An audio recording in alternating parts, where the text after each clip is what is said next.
High, আমি রূপম। আজকের এই ভিডিওতে আমরা আপকামিং 3টে কাজের ট্রেলার, পোস্টার এবং একটা গান নিয়ে কথা বলবো।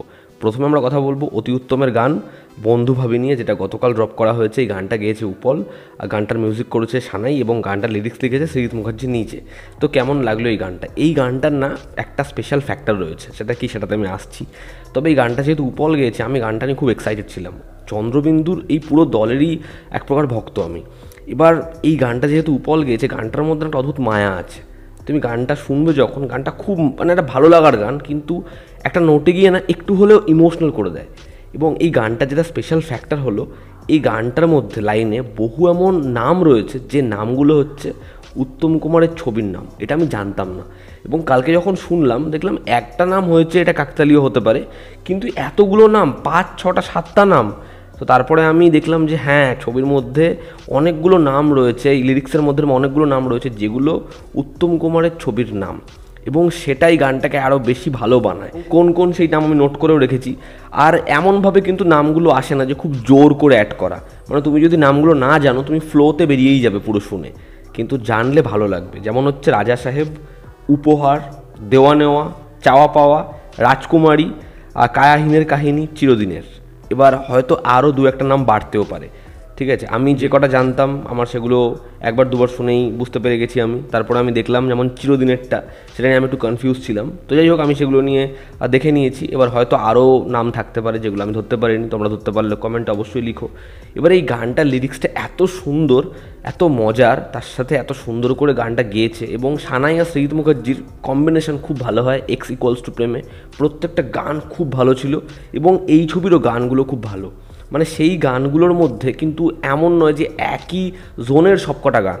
ঠিক আছে, একটা ইমোশনাল ট্র্যাক হোক, একটা ইন্টেন্স হোক, এবং এরকম একটা মজার গান হোক, কিন্তু গানটার একটা ডিপ মানেও আছে, এবং সেটা আমাদেরকে স্পর্শ করে যায়। এবং এই যে ভিডিওটা, আমার মনে হয় তারা ট্রেলারের জায়গায় যদি গানটা আনতো সবার আগে, সব থেকে ভালো ইমপ্রেশন তৈরি করতে পারতো। এখানে যেরকমভাবে কিছু সিকোয়েন্স রয়েছে যে গাছের তলা থেকে যাচ্ছে, সেখানে রোদ এবং ছায়া পড়ছে, দেখবে উত্তম কুমারের যে ওই যে রোটোস্কোপি হয়েছে সেটার মধ্যে যেরকম শ্যাডো পড়ছে, পিছনের দুটো ক্যারেক্টারের মধ্যেও শ্যাডো পড়ছে। এই যে জোনটা পুরোপুরি ট্র্যাক করা, হেঁটে যাচ্ছে, মেট্রো স্টেশনে যাচ্ছে, নিজের স্ট্যাচু দেখছে, গাড়ির মধ্যে বসে আছে, সিগারেট খাচ্ছে, বলছে বৌঠান এত খেতে পারবো না, ওই জায়গাগুলো কিন্তু দেখতে ভালো লাগছে এখন। এবং তারা অনেকটা জিনিস কভার করেছে এই গানটার মধ্যে। তো এখানে কিন্তু শুধুমাত্র একটা ক্যারেক্টার বসে রয়েছে, ওটিএসে তার শোল্ডার দেখা যাচ্ছে, ওইটুকু নয়। এখানে পুরো বিষয়টাকে ট্র্যাক করা হচ্ছে, এবং এরকম বড় পরিমাণে, যেটার জন্য এটা অনেক বেশি ভালো লাগছে। তো এই গানটা আমার জন্য খুবই ওয়ার্ক করেছে। গানটা শুনতে ভালো, গানটার লিরিক্স খুব ভালো, এবং সেটা স্পেশাল কেন আমি বললাম, উত্তম কুমারের ছবির নামের সাথে। এবং এই গানটার মধ্যে অদ্ভুত ইমোশন আছে। ওই যখন সুচিত্রা সেনের ছবির দিকে তাকিয়ে আছে, ওটা কিন্তু কোথাও একটা গিয়ে অনিন্দর মতো আমাদের মুখে ওরকম এক্সপ্রেশন এনে দেয়। তো গানটা সত্যিই ভালো হয়েছে। এবার যদি আমরা কথা বলি আদু জীবিতমের ট্রেলার নিয়ে, যেটা আজকে ড্রপ করা হয়েছে, যেখানে আমরা পৃথ্বীরাজ সুকুমারনকে দেখতে পাচ্ছি, এবং 1.5 মিনিটের নাকি এটা ট্রেলার। এটা তুমি বিশ্বাস করতে পারো, যেখানে এক একটা ছবির ট্রেলার 4 মিনিট, 3.5 মিনিট হয়ে যায়, সেখানে এই ছবির ট্রেলারের ডিউরেশন 1.5 মিনিটের। এবং কি ইন্টেন্স ট্রেলার, কি ভিজুয়ালস, এবং সুকুমারনের মেকআপ ডেডিকেশন। এখানে দেখানো হচ্ছে তার সাথে তার ওয়াইফের অনেকগুলো ঘনিষ্ঠ মুহূর্ত, যারা দুজন দুজনকে মারাত্মক ভালোবাসত, একে অপরের পরিপূরক ছিল। কিন্তু এই মরুভূমিতে সে কিভাবে সারভাইভ করবে, যেখানে সে হারিয়ে গেছে, এবং সেখানে প্রত্যেকটা মুহূর্তে তার মৃত্যুর কাছে সে সম্মুখীন হচ্ছে। তো কীভাবে সে নিজের ভালোবাসার মানুষের কাছে ফিরে যাবে এবং এখান থেকে সারভাইভ করবে, এই গল্পটাই এখানে বলছে। এবং এখানে একটা সংলাপ যেটা আমরা প্রথমে এবং শেষে শুনতে পাই, সেটা হচ্ছে আন্দার সে কই বাহার না জানে পায়। এবং ছবির টাইটেল হচ্ছে ইংলিশে দ্য গোট লাইফ। এবং আমরা প্রচুর ছাগলকে দেখতে পাচ্ছি একসাথে আসতে, এবং মাঝখানে একটা পোর্শনে তারা একটা মানে ওই যে ঝড়টা আসছে ওটা থেকে বাঁচার জন্য প্রত্যেকে একত্রিত হয়ে রয়েছে, যাতে এরা সেটার মধ্যে হারিয়ে না যেতে পারে, যাতে সারভাইভ করে যেতে পারে। তা ওই যে যাওয়াটা, এবং একদম সরু চেন থেকে শুরু করে চোখের মতো সেখান থেকে একটা গোল সার্কেলে পরিণত হয়, এবং ওই চোখের মধ্যে দিয়ে সুকুমারনকে দেখা, সে রিফ্লেকশনে নিজের মুখ দেখে চিনতে পারছে না, নিজেকে দেখছে ভালো করে।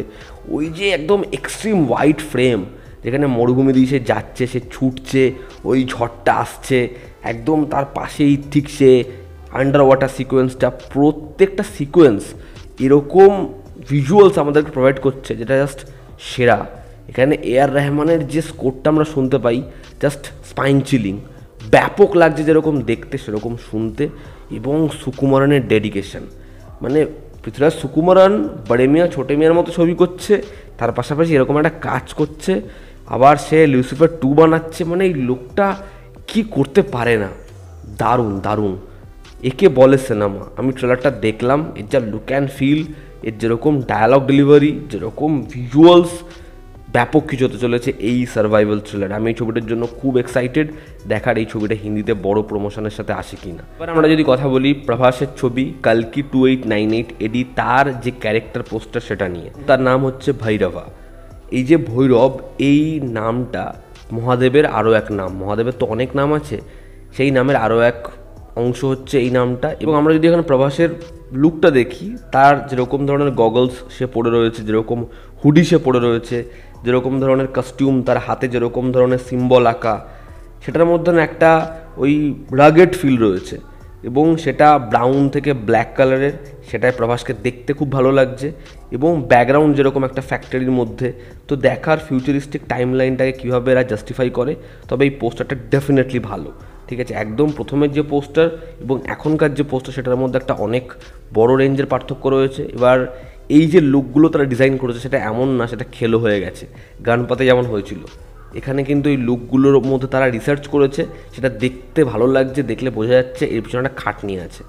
তো দেখার 9th মে এই ছবিটা বক্স অফিসে এসে কী করতে পারে, এবং পরবর্তী সময় এই ছবির প্রোমো কেমন হয়। আমার জন্য এই পোস্টারটা ওয়ার্ক করেছে, এবং আমার জন্য বরাবরই একটা লিড অ্যাক্টরের নামটা খুব ইম্পর্টেন্ট হয়, সেই নামটা কী ভেবে রাখা হয়েছে। তো এখানে এই যে নামটা, এই নামটার পিছনে একটা রিজন রয়েছে, তো দেখার সেটাকে কীরকমভাবে এই ছবিটা জাস্টিফাই করে। এবং যেহেতু শিবরাত্রির দিনকেই পোস্টারটা ড্রপ করা হয়েছে, তো এটা তো পরিষ্কার যে এখানে মহাদেবের রেফারেন্স এই ছবিটার মধ্যে ডেফিনেটলি বড়োভাবে থাকবে, এবং তার এই যে রূপ, সেই জন্যই গতকালকেই পোস্টারটা আনা হয়েছে। দেখার ছবির মধ্যে সেটা কীরকমভাবে জাস্টিফাই করেন নাগ অশ্বিন। তো এই ছিল আজকের ভিডিও, ভালো লেগে থাকলে লাইক করো, শেয়ার করো, সাবস্ক্রাইব করো, তোমাদের কি অপিনিয়ন জানিও। জনতা আমাদের পাশে আছে, আবার দেখা হচ্ছে, টেক কেয়ার।